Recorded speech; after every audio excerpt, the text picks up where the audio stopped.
So your book only says a very little bit about inhibitory conditioning.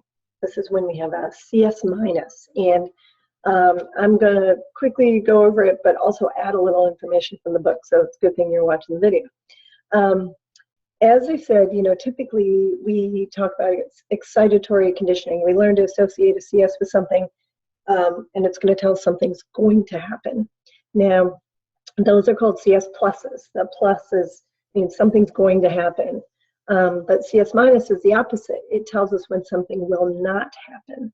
So when you have a CS minus, there we go, inhibitory conditioning.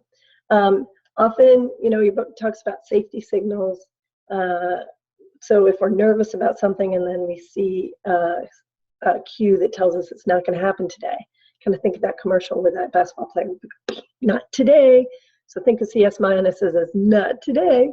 And we're nervous, and then someone says, ooh, not today. Awesome. We kind of like safety signals, right?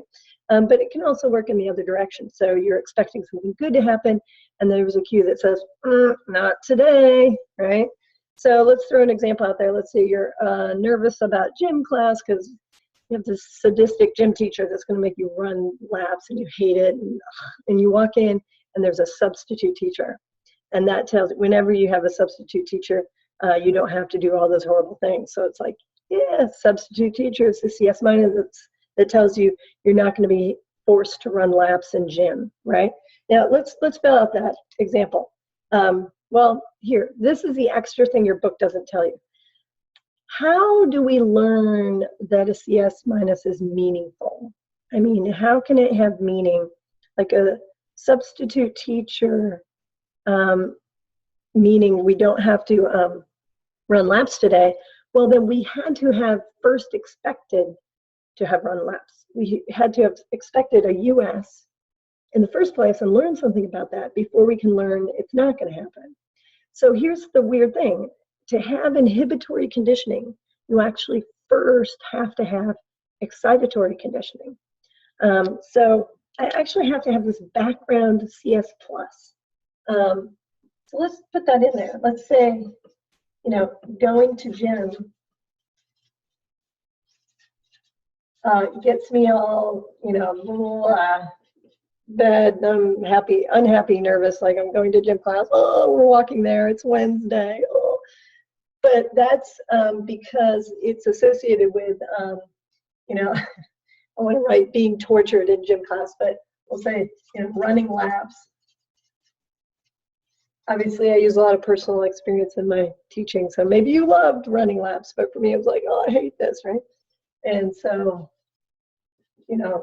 I was always a slow kid, and I hated that. So I'm expecting this in the first place. Now I have something that tells me, not today, substitute teacher.